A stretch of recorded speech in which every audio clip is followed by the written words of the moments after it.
I learned to scan my environment and understand exactly what everyone's needs were. Growing up with a single mom, much of my generation, growing up with single mothers, we learned how to become that person who was constantly aware of the emotional landscape around us so that we could intervene before challenges became bigger problems. Particularly with women. Particularly with women. As, if we're talking about more the nice guy sort Absolutely. of version of, right. Yeah.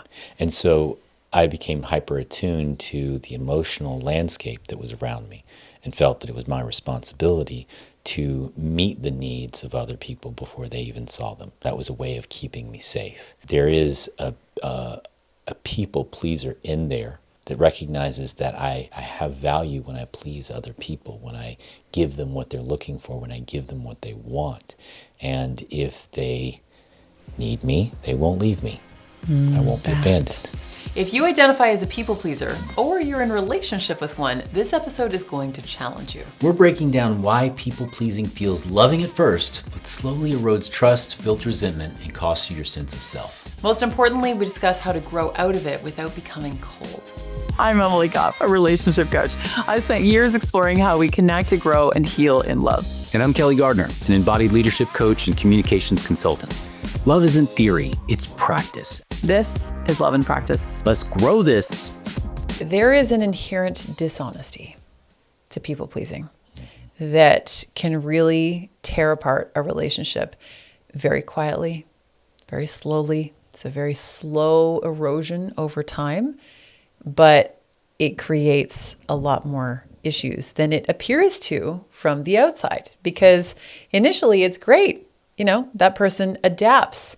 They go with the flow. They're easygoing. They're chill. They meet my needs. It's great.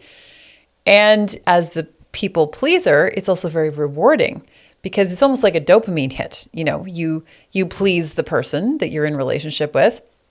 They relax. I feel better. They feel better. I feel better. The relationship feels better. We're good. Look at me. Look what I did. Yay. Right. Yep. And I can take credit for that. It's awesome. Look at how emotionally attuned I am. And over time, that gets really tired because resentment starts to build more and more. And I also, I, as the people pleaser, sometimes my experience has been that's also when I will start feeling that I have lost myself over time.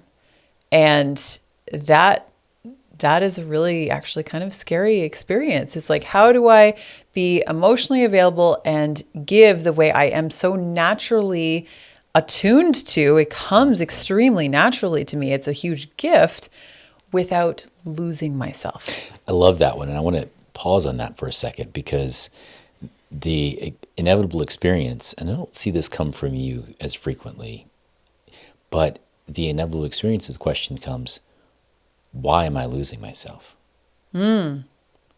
What's causing me to lose myself? Right? Can you speak on that? That's a really good point. I think in a lot of ways, it's very easy to just blame the other person. It's like, oh, well, I'm losing myself because I, as the people pleaser, I'm just using myself in that role. I'm losing myself because you're overwhelming. You're too much. You are enveloping me. I feel like I can't get away from you. I can't get out from under you. It's too much. And the other one is, I always give to you. Mm-hmm. You don't give anything to me. This is bullshit. Yes. Right? Absolutely. Absolutely. And so, we'll talk a little bit more about the patterns that are coming out here. One part of this is being a people pleaser. Mm-hmm. Another part of this is you're starting to lean into is what I hear as the caretaker.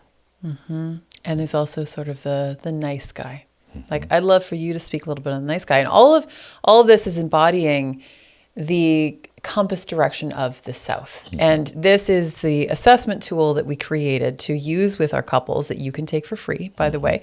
All the information is below, or you can go to lipcouples.com/compass and all of it is there for you.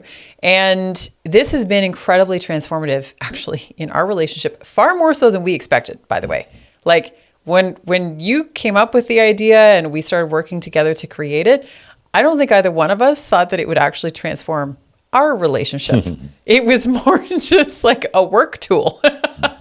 And yet we have been shocked at how incredible it has been for us. So on a previous episode, we're going to unpack each direction. Previous episode, we talked about the north. And you, my love, tend to embody more of the north. When we first got together, I embodied much more of the south. I have moved a little bit. I'm a bit more in the east now. But this is also the other really beautiful part about the compass, is that everyone has all of these qualities from every direction. They're all sort of a spectrum. It's not a fixed label. It's much more a malleable, something that can shift and evolve over time. It can shift and evolve depending on who you're with, the phase of life, the phase of relationship that you're in. It can evolve. Yeah. And I also used to be in the South as well. I really identify with that nice guy. And there's a whole book on being Mr. Nice Guy. Robert Glover. Yes. Exactly. The key idea here is that we find value in the world by meeting people, giving them what they're needing. Oftentimes that comes because of a sense of hyper responsibility. Grew up in an environment where it wasn't necessarily safe for whatever reason. I learned to scan my environment and understand exactly what everyone's needs were. Growing up with a single mom, much of my generation, growing up with single mothers, we learned how to become that person who was constantly aware of the emotional landscape around us so that we could intervene before challenges became bigger problems. Particularly with women. Particularly with women. As, if we're talking about more the nice guy sort Absolutely. of version of, Right. And so I became hyper-attuned to the emotional landscape that was around me and felt that it was my responsibility to meet the needs of other people before they even saw them. That was a way of keeping me safe. There is a people pleaser in there that recognizes that I have value when I please other people, when I give them what they're looking for, when I give them what they want. And if they need me, they won't leave me. I won't be abandoned. They need me, they won't leave me. Yeah. And so I see that in a lot of the men that I work with. What's interesting here is that I've for a long time seen that men in the North do not seek support. They generally don't. Yeah. Because they've got it figured agreed. out. Yeah. But men in the South do. And working with men, I often find myself working with a lot more men that are people pleasers because they are so eager to figure out what's going on. They really, really want to solve this problem. Whereas men in the North have it figured out. I'd rather focus on my business. I'd rather focus on the vision, the things that I'm creating in the future. This relationship stuff will come to a resolution or it won't, and I'll move on. But the men in the South, they're deeply relational. They want to find a solution. And so I find a lot of the clients that I've worked with in the past come from this perspective of overgiving to the point where they are allowing themselves to be given scraps. I did a podcast episode years ago with the incredible Megan Bruno. We can reference it in the show notes. And we called the episode The Breadcrumbs of Hope.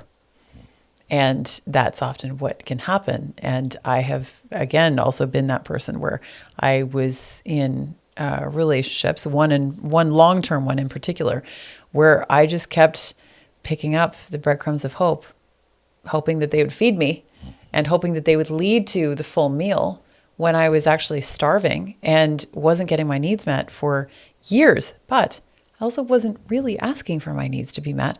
Or if I was, it was coming from a very resentful place. as opposed to a place of security within myself. And this whole frame of people pleasing is built around preserving the peace, which is one of the main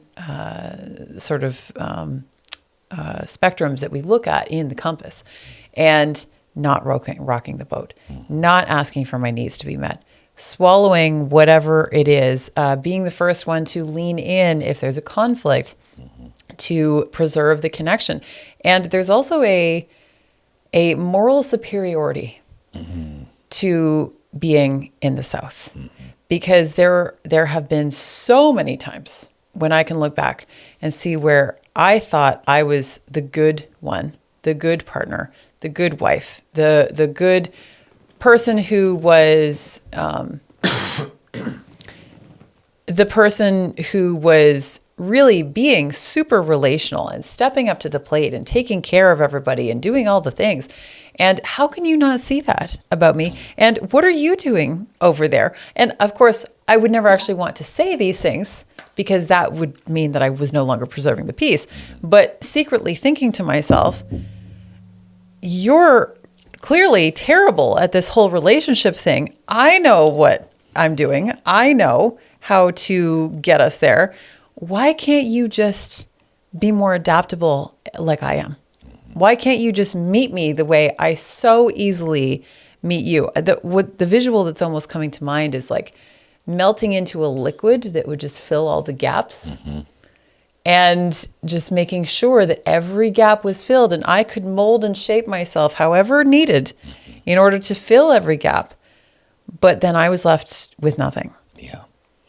Yeah, the South is a very interesting place because it's a combination of this preserving peace and moving towards, traditionally it would fit into the camp of what we call the anxious attachment. I don't really like utilizing that language. I don't like labeling people in that way. But what we're saying here is that this person has a tendency to say, something's not working here. We need to solve this. We need to work on this. And it seems like the most obvious strategy. If something's not working, we need to work on it. Let's keep working on it until it's fixed. Simultaneously, they have this idea of preserving the peace, which is, as opposed to holding authority, when the dignity is challenged, the holding authority will say, no, this is why, this is the reason why. The preserving the peace will go, well, I will find my dignity, I will find my sense of value in bringing us back together. I'll show you that I'm valuable. I'll show you that I'm worthy, because I can sculpt this thing. I can maneuver this relationship back together, and that's how I'll show you my value, that I am worthwhile in this relationship. So there's a double sense of moving towards and have to fix it. I have to solve this problem. And I know you've talked about this before, like when there's a rupture in the relationship, what's your experience of that? You ever wonder why you chose this partner and why they trigger you like no one else? It's because on some level, we don't choose partners at random. We choose people who reflect the parts of ourselves that most need healing. That's not a mistake, it's an invitation. The Relational Compass helps you understand those patterns so you can respond instead of react. And finally, start moving toward connection again. Take the free assessment at lipcouples.com/compass. Link in the notes below, and find your true north in love. Yeah, my experience, and it has calmed dramatically. But in my most stressed version of me, it's a sense of panic. It's severe distress. Like I can't concentrate on anything else. Sort of level of emotional dysregulation. Exactly. Yeah. And one might think that it's just, that sounds like an abandonment wound. I'm afraid that they're going to leave me, so this is the way that anyone in that circumstance would respond. But the important thing that I want to get across to people is that regardless, we will we may have two people with the exact same circumstances, grew up in the same home, had the same experiences, yet they metabolized that differently and created a different strategy that would work for them to keep them safe. So I want to be really clear that it's not just, hey, this person had this wound, they were abandoned, and therefore anytime somebody starts to pull away, they go, oh my God, I got to pull them closer, right? It's just what has worked for them in their family system, in their world. This strategy has worked. So can you tell us a little bit about how that strategy had worked for you? Yeah, it was the overachiever, the person who would maintain the peace and had the skills to bring peace back if it did get disrupted, so that there was more of an even keel. There was safety, there was certainty in that. Even if it wasn't necessarily about me being abandoned in a particular moment or situation, it was about, I feel safer when I can feel certain that things feel peaceful around me, because there's a lot of chaos going on. I didn't have the words to put this at the time, but there's a lot of chaos I have going on internally. So I have to do everything I can to make sure that my more external environment feels as certain and as peaceful as possible, so that I can calm and regulate myself. There's a lot of dysregulation, I think, with some of the South. The other thing is also the needing to feel appreciated. So it's not just sourcing my value from, or whoever is fitting into this. It's not just sourcing value from feeling needed. It's also, I also need you to appreciate me for how much I do for you and how much I do for us. Absolutely. Right. And this idea of feeling needed has really, this doesn't really come up anymore, but the earlier parts of our relationship, when I was much more so locked into the South, you would point out to me all the ways in which I was doing things for you, for us, to feel needed. And they were things that you didn't necessarily need or even want me to do. And you were pointing to the fact that I actually needed that more than you did. I thought I was like giving you a gift by, doing this thing for you. It could be like a task around the house or whatever. But not only did you not really feel like you actually needed that, you felt the energetic of me pulling on you, because I was doing the thing not from a place of security, but from deep insecurity. And I would get so mad at you when you would point that out to me, because I'm like, no, look at the gift I'm giving you, basically. Look what I'm doing for you. And then I would sit with it. I'm like, oh shit, I have never fully looked at these parts of where am I trying to do to feel needed? And this is a really common issue for a lot of women, of doing to be loved rather than trusting that they can just be and be loved for their beingness. But I also want to be clear that was part of our dance. Absolutely. Because it was very much a response to my holding authority. It was very much a response to my critical parent who was criticizing this, that, and everything.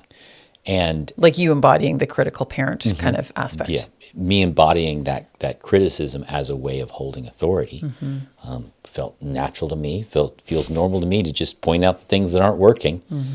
But that pattern challenged your dignity. So the way that you know to get dignity back is by showing how valuable you are to the us, right? And in doing so, then extracting out value in, he'll see how valuable I am when I fix this, when I solve this problem. And so we're in this cycle, right? And it's not just isolated. It was because your dignity in many ways was being challenged. So this was your pattern, your way of trying to show that you had value. And so I want to really point that out, that it's not an isolated incident. It's in relationship to each other that we tend to trigger these parts of ourselves, these patterns that we go into to try to find safety. Yeah. And do you hear the power imbalance, right? Like there's often power dynamics that can play out in various relationships. And what's interesting is that you and I were very aware for a long time that we had power dynamics playing out in our relationship that we were trying to unravel.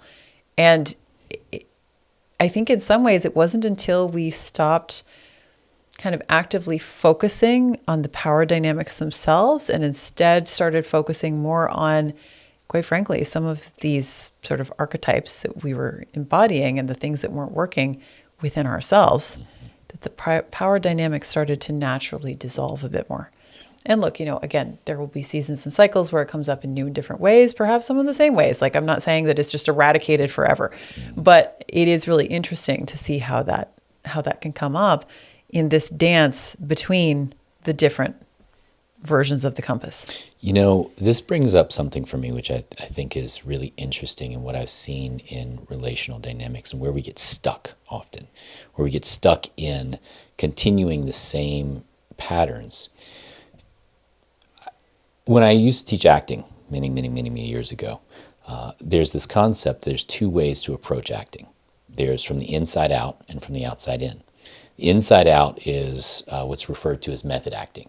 I will think the thoughts of the character, and through this new pattern of thoughts, I will create authentic actions that represent truthful action under imaginary circumstances. The other version is from the outside in. This is generally called physical theater, or sometimes it's mime, whatever it may be.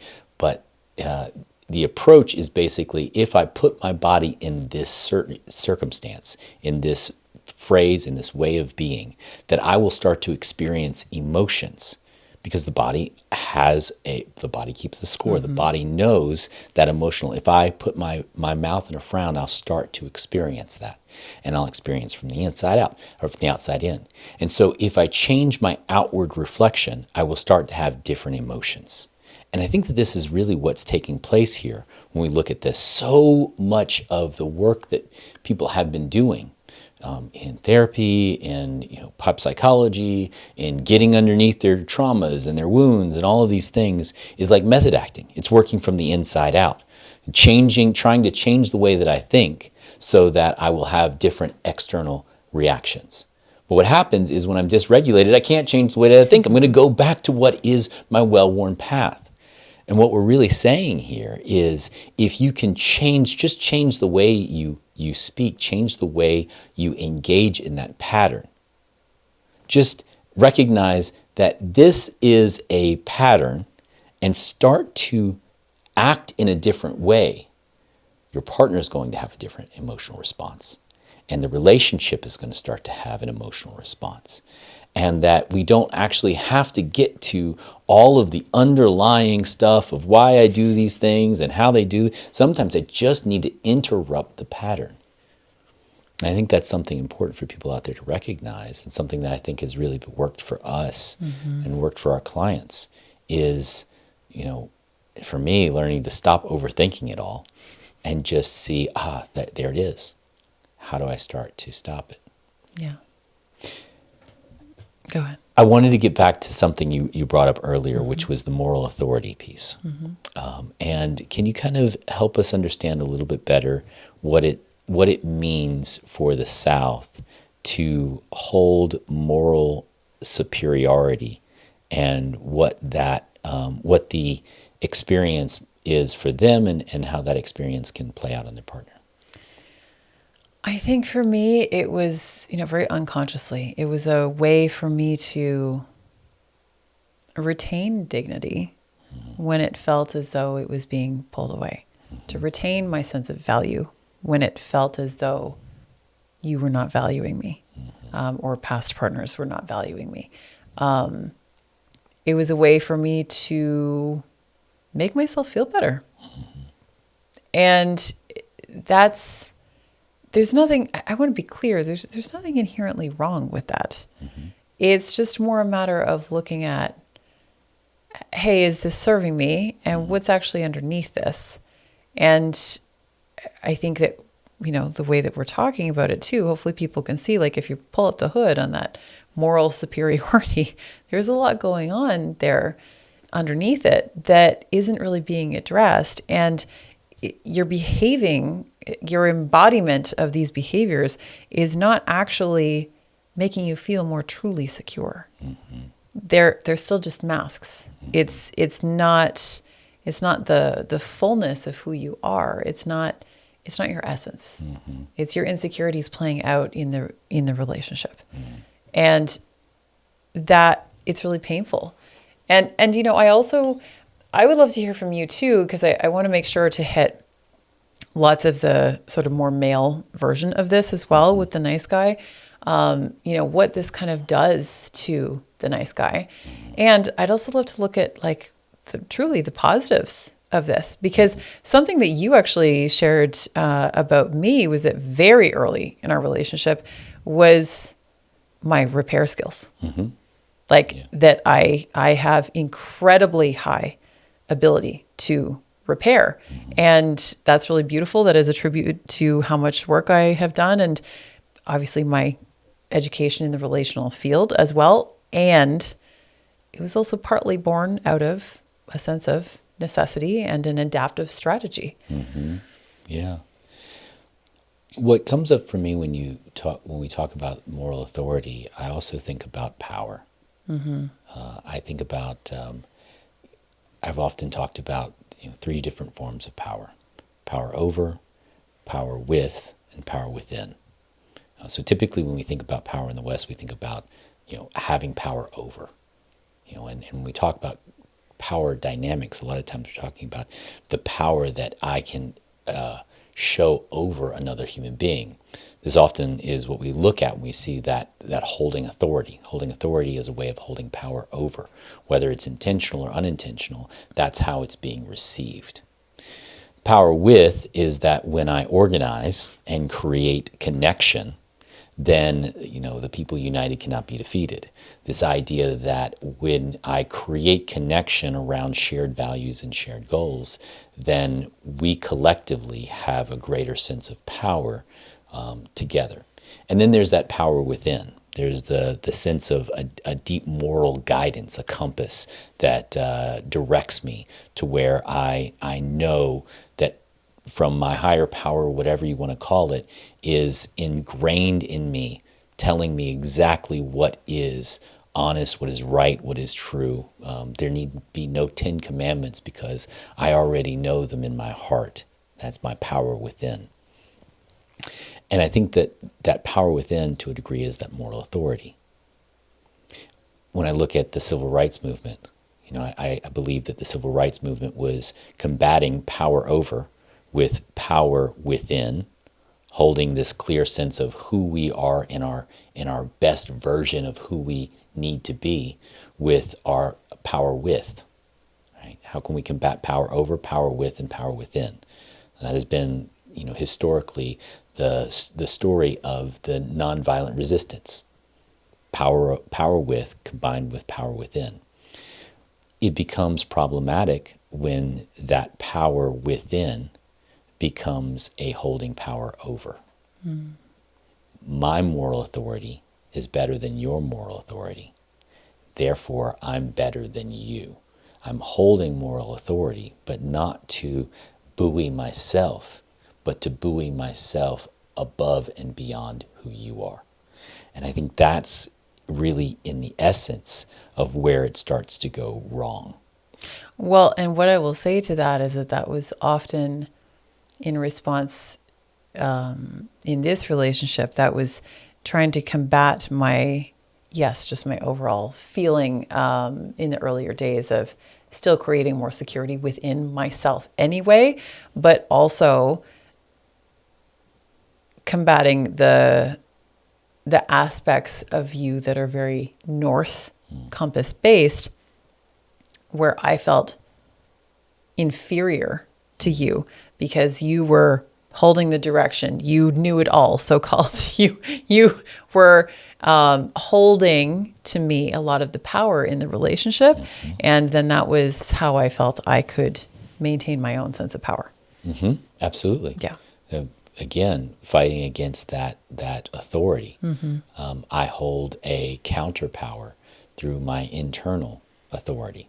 And when that's not recognized, then it needs to be projected outwards to remind others that I hold that authority. I mean, I think that's the basis of wars throughout the early part of the 14th, 15th century, that we fought endlessly, and many people died over moral authority when it goes wrong. And so I think that's an element of what's taking place in the dynamic, is it's one, I'm crafting my sense of who I am and a core identity, but I also need it to be honored, valued. And if it's not honored and valued, then I'm going to continue to project it on you more and more until I receive what I'm looking for. So what are some of the ways that the South can grow? That is a great point.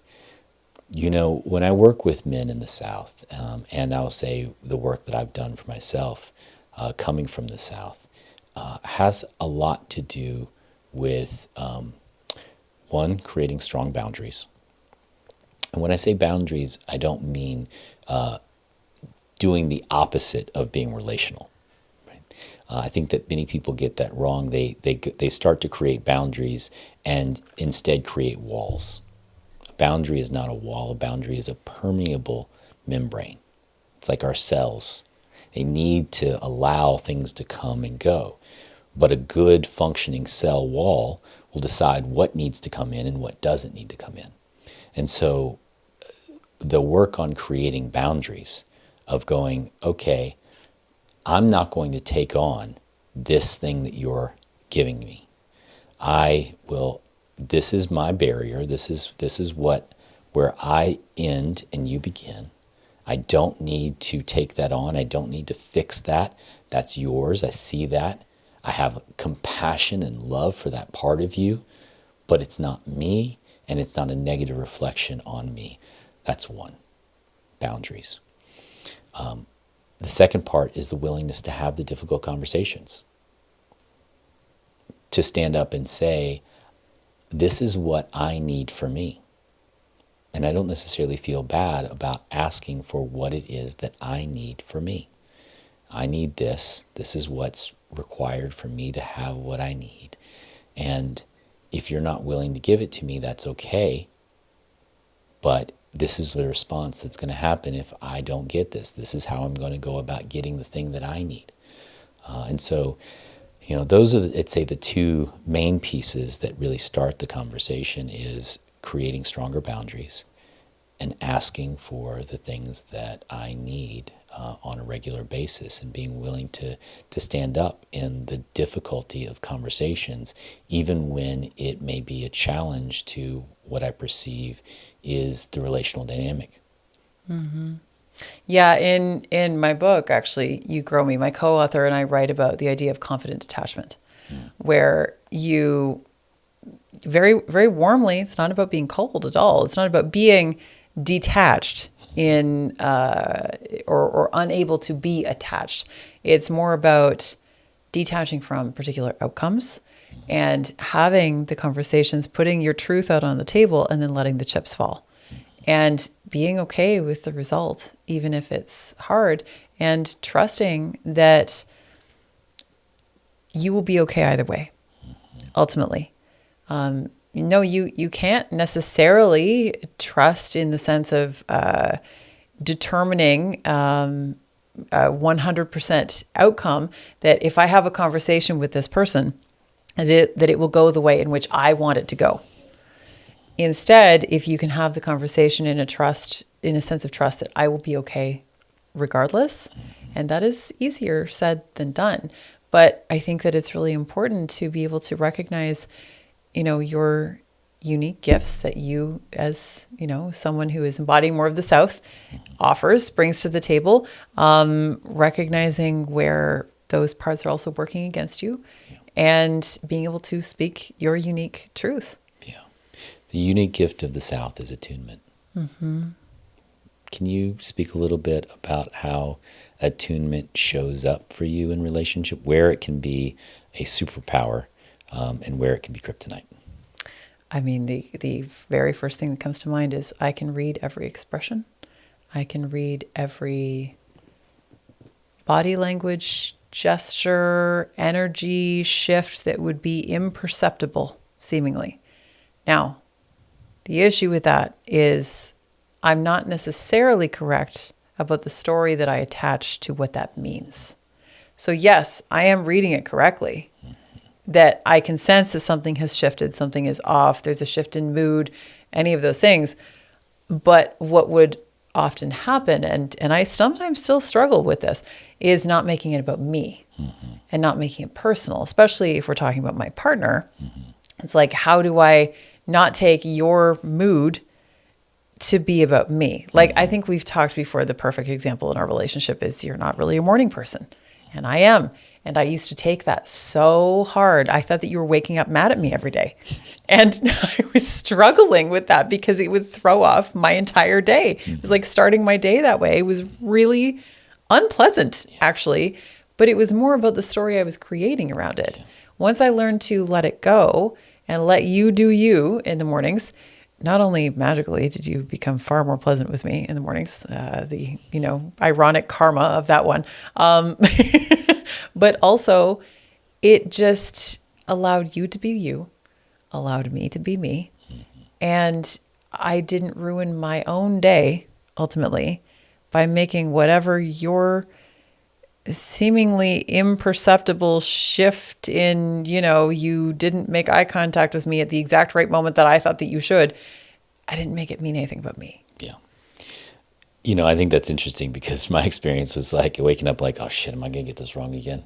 And like being on edge because I'm thinking, oh my God, if I don't do this right, I'm going to get, oh God, I'm too tired. I don't want to deal with it. I just want to go, So the superpower is the awareness. Yeah. The superpower is being able to really read the emotional awareness of the room, being able to identify what's present in the space. It's a social superpower. Absolutely. The kryptonite is thinking you know why. Yes, exactly. I mean, really clear.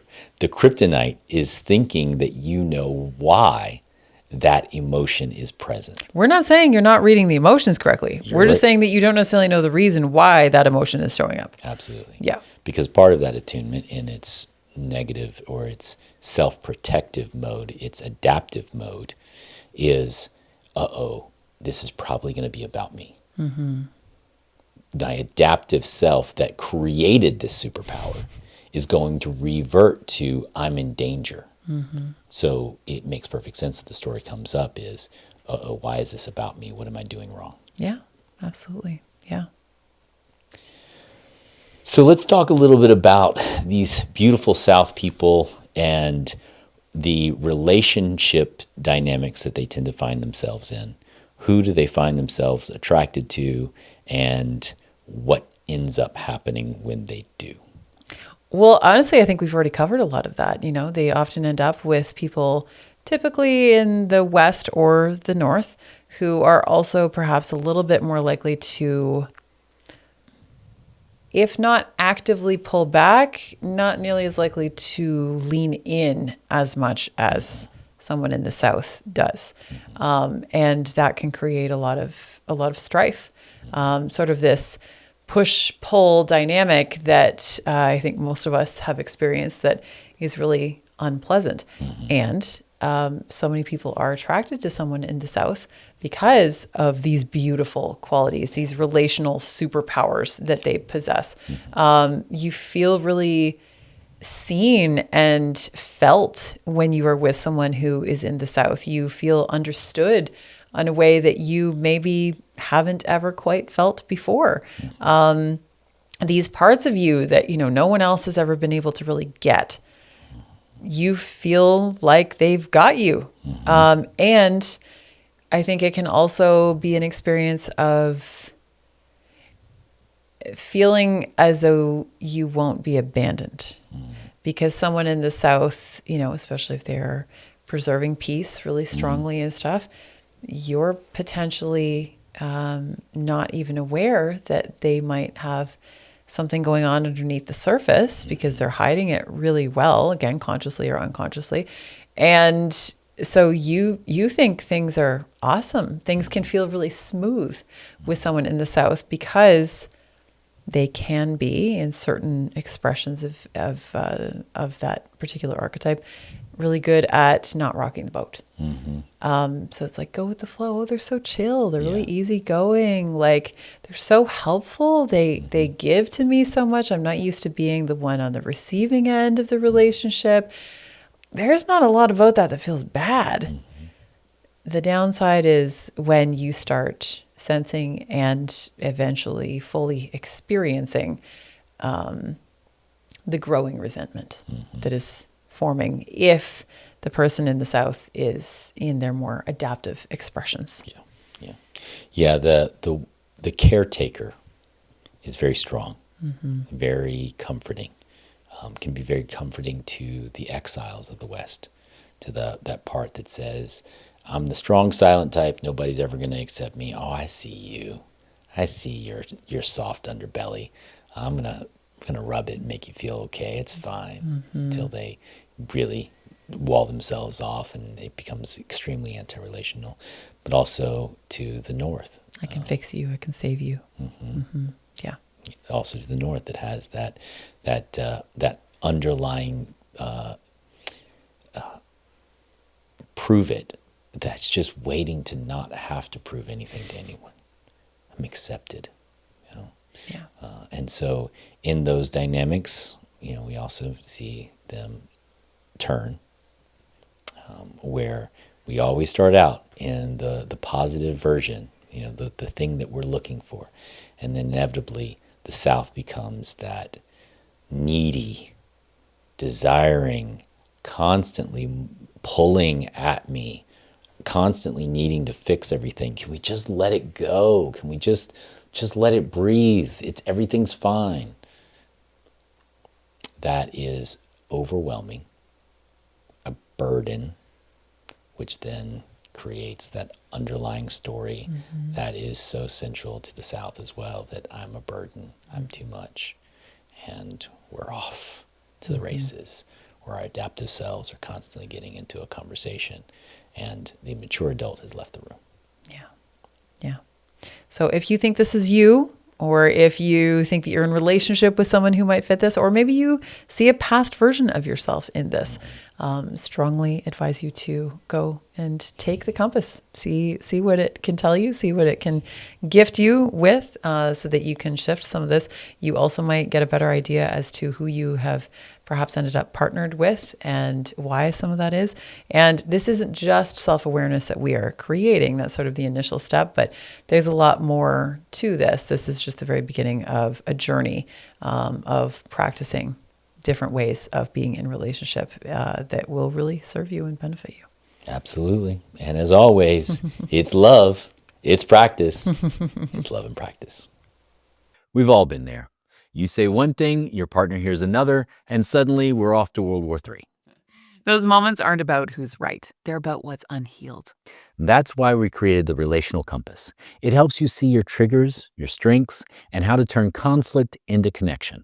5 minutes, powerful insights, totally free. Find your direction at lipcouples.com/compass and start loving in practice.